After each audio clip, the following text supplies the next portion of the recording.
Last thing Michael said to us, he says, don't worry about me. He says, I'm going to exactly where I want to go. I'm doing exactly what I want to do. So Michael went into this with open eyes, as I'm sure all those other Israeli soldiers did too.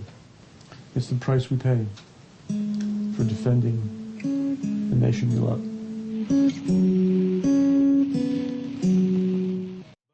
Next week, the families of the 117 soldiers killed during the Second Lebanon War will mark the one-year anniversary of the war's first day. Unlike other parents, Mark and Harriet Levin can't visit their son's grave anytime they choose. They live on the other side of the globe in Pennsylvania, and their son is buried in Mount Herzl. It was a very, very difficult decision for us, but Michael's wish was to be buried in Herzl. If he were buried here, so who would go? Would I go every single day? Once a week before Shabbos started, it would be Mark and I, his older sister.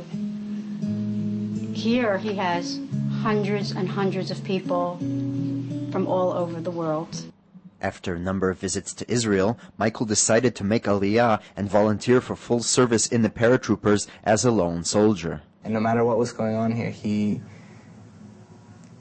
had nothing bad to say about Israel, which was just amazing, because it's very hard to be a new immigrant here by yourself and to deal with Israeli bureaucracy, and everyone complains, and there's nothing, what are you going to do? That's how it is. But Mikey, no matter what, he had that characteristic smile on his face, and he'd say, well, you know, this and this happened, but I'm loving it here.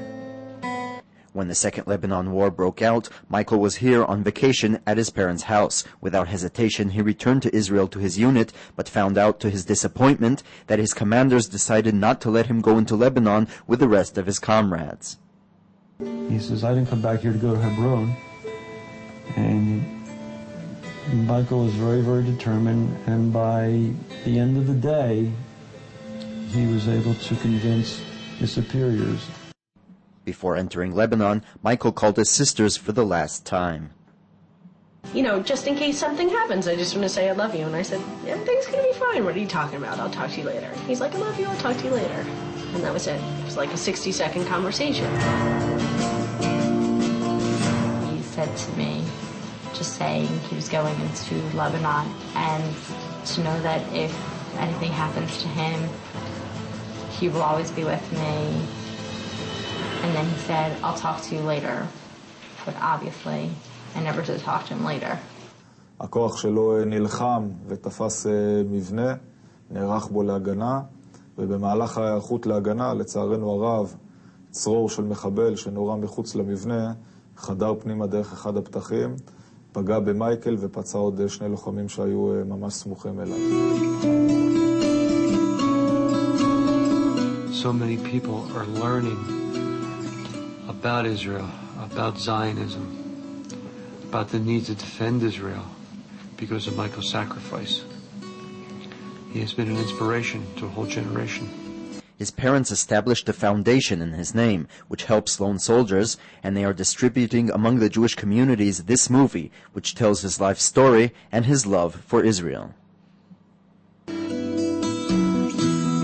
It's a dream come true, something I've wondered since I was a little kid. It's something no words could describe what it means to me.